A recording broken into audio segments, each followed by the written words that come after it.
Hello students, a very good afternoon to all. This video lecture is related with the Ascidian tadpole larva and its metamorphosis. तो इसमें दो term हैं, term क्या दो आपके words include हो रहे हैं, ascidian tadpole larva and Metamorphosis. सबसे पहले हम ये जानेंगे कि एसिडियन टेडपोल लार्वास क्या होते हैं. First of all I am going to introduce about the ascidians. Ascidians क्या होते हैं? आपके यूरोकॉर्डेट्स.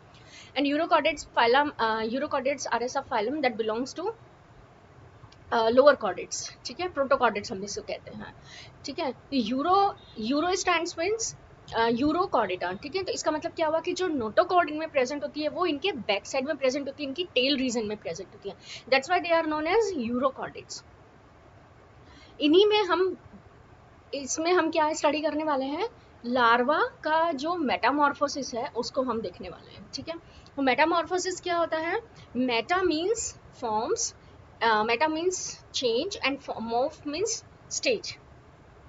ठीक है, तो इसमें क्या होता है, आपकी स्टेजेस जो हैं वो बदल रही हैं, तो मेटामॉर्फोसिस हो रहा है.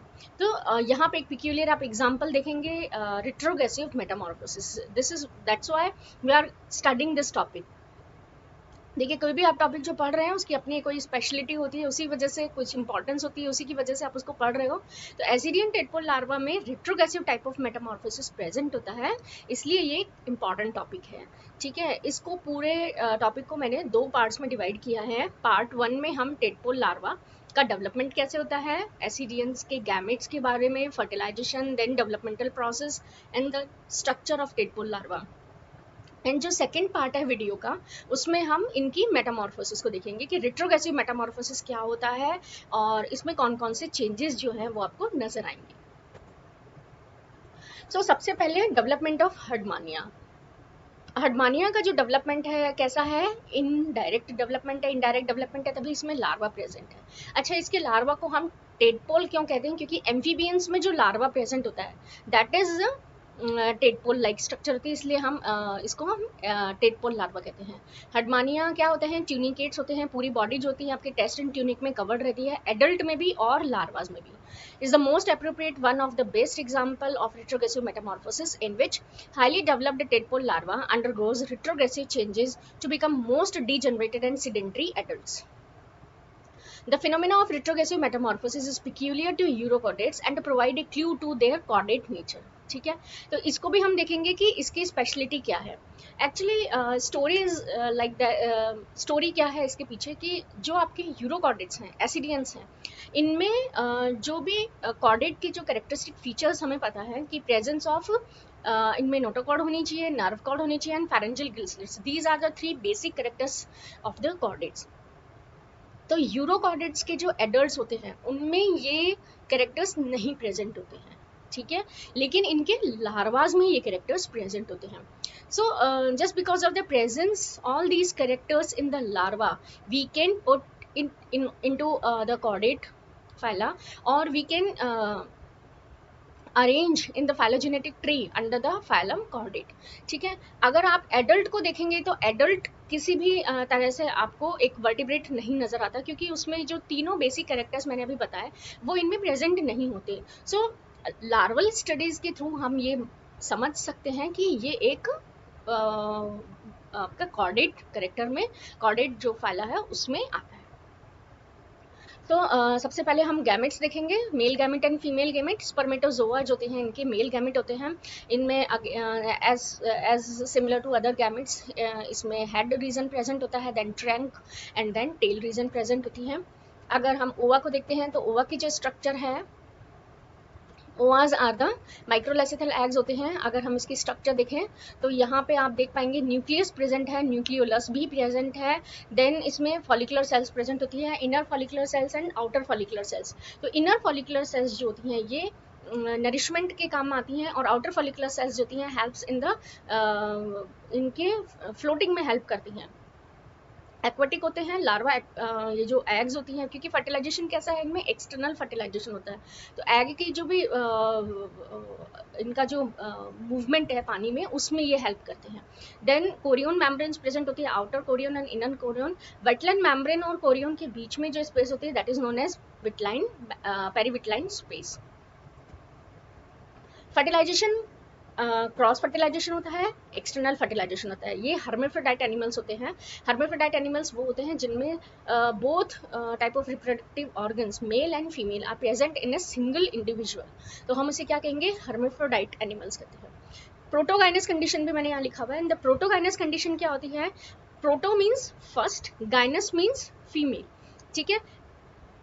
हालांकि दोनों इंडिविजुअल एक ही बॉडी में प्रेजेंट होते हैं, लेकिन फिर भी फीमेल जो ऑर्गन्स होते हैं उनका डेवलपमेंट पहले होता है।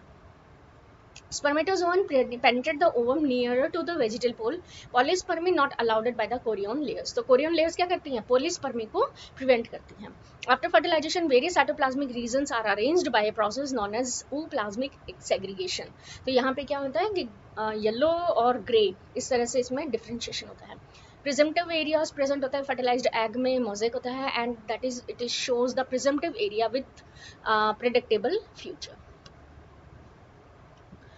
Embryonic and pre larval development cleavage जो होता है इनमें कैसा होता है, डिटर्मिनेट टाइप का होता है. Zygote undergoes holoblastic somewhat unequal and determinate cleavage होता है. तो कैसा होता है, होलोब्लास्टिक, दैट मीन्स कि एग जो होता है वो कंप्लीटली इसमें डिवाइड करता है इसको दो पार्ट्स में. अनइक्वल होता है एंड अनइक्वल होता है, कंप्लीट डिवाइड करता है लेकिन सेल्स जो होती है अलग अलग साइज की होती है.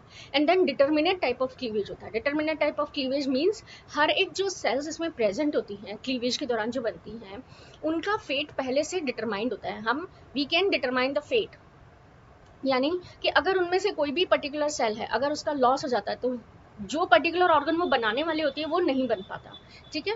तो ये एक आपका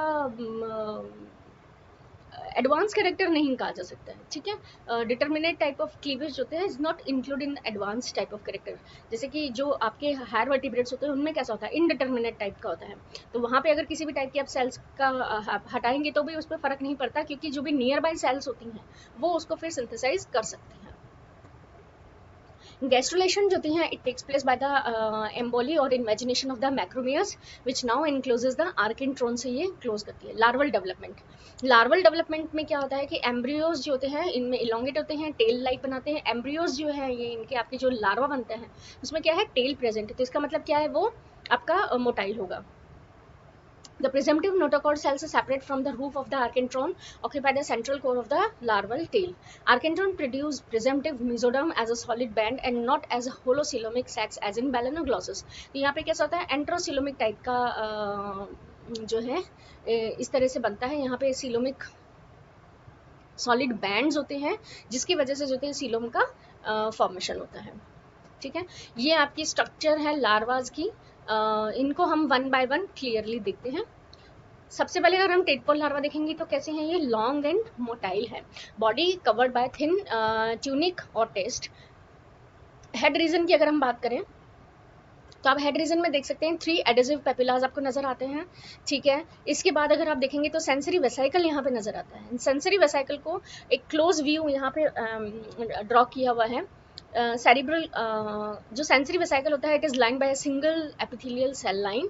इसके अलावा इसमें दो आपको ओसिलस नजर आते हैं, posterior dorsal ocellus and anterior posterior anterior ventral ओसिलस.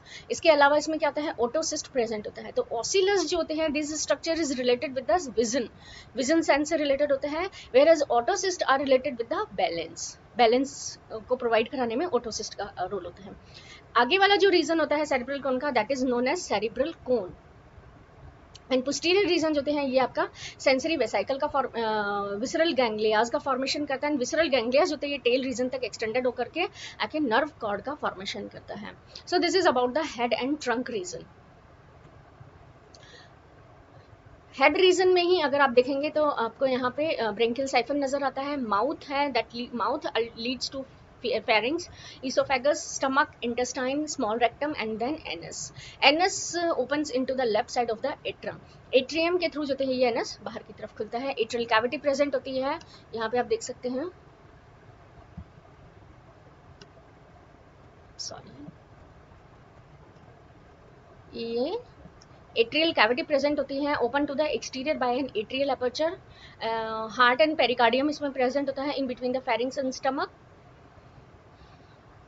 Mesenchymal cells found scattered all over the body beneath the ectoderm in a mass in the posterior region of the trunk. So this is about the lateral view, जिसमें हमने head and trunk के structures की बात करी, adhesive papilla की बात की, sensory vesicle की बात की. Sensory vesicle में आपके otocyst present है and oculus present है, ठीक है, सेंस से रिलेटेड होगा. फिर हमने जो इसका नोटोकॉर्ड है, नर्व कॉर्ड की बात की, पूरा एलिमेंट्री कैनाल देखा. एलिमेंट्री कैनाल जो होती है डेवलप्ड होता है, इसमें एंडोस्टाइल प्रेजेंट होता है फेरिंग्स में. एंडोस्टाइल जो होती है आपके यूरोकॉर्डेट और सेफेलोकॉर्डेट की स्पेशलिटी होती है. इसके अलावा आप यहाँ पे देखेंगे मीसेनकाइमल सेल्स प्रेजेंट है जो कि पूरी बॉडी में डिस्ट्रीब्यूटेड रहती हैं ना. अब हम टेल रीजन के बारे में देखेंगे. तो टेल कैसी है इनकी, पावरफुल है, locomotory organs being literally compressed and pointed terminally. तो आप यहाँ पे देखेंगे ये लिटरली कंप्रेस्ड है, पीछे की तरफ इसमें टर्मिनल टेल है. It contain a dorsal tubular nerve cord, कि यहाँ पे अगर आप टेल रीजन को देखेंगे, क्योंकि यूरोकॉर्डेट मीन्स जो भी कॉर्ड है, नोटोकॉर्ड जो है वो आपके टेल रीजन में प्रेजेंट है. सो नोटोकॉर्ड प्रेजेंट है, then urochord nerve cord present है. इसके अलावा इसमें tail and gill slits pharynx में प्रेजेंट है, नर्व्स प्रेजेंट है, ठीक है. इसके अलावा यहाँ पे आप टेल फिन देख सकते हैं, मसल्स जो हैं यहाँ पे प्रेजेंट होती हैं जो कि सेगमेंटेड रहती हैं, ठीक है. तो ascidian tadpole is unquestionably a true chordate having a dorsal nerve tube, a notochord in the tail and paired gill slits in the pharynx. इसके बेस पे हम इसको क्या कह सकते हैं कि ये एक कॉर्डेट स्ट्रक्चर है. ये एक्टिव रहते हैं, नॉन फीडिंग होते हैं एंड फ्री स्विमिंग एग्जिस्टेंस होती हैं. नॉन फीडिंग इसलिए होता है, माउथ प्रेजेंट होता है but it is covered by test. तो टेस्ट की वजह से कवर्ड होने की वजह से इनमें जो होते हैं किसी भी तरह की फीडिंग नहीं होती है और it's about 3 hours for the active. अब इनमें जब आगे का डेवलपमेंट होता है, ठीक है, यहाँ पे ये फीडिंग नहीं कर रहे हैं, तो जो भी इसमें जो फूड मटेरियल प्रेजेंट होता है ये उसी से काम चलाते हैं अपना, जो भी रिजर्व फूड मटेरियल होता है. इसके अलावा एक ऑटोलाइसिस प्रोसेस भी इसमें होता है. ऑटोलाइसिस प्रोसेस में क्या होता है, जो भी आपके टिश्यूज हैं जो वेयर एंड टेयर में जाने वाले होते हैं, उनके जब ब्रेकडाउन होता है, उनके ब्रेकडाउन से जो एनर्जी मिलती है उससे ये अपनी जो भी एक्टिविटी है उसको ये परफॉर्म करते हैं without taking any food. So this is all about the larval structure. In the next video we are going to discuss about the various type of retrogressive metamorphosis stages. आप different उसको वे में हम study करेंगे. Thank you.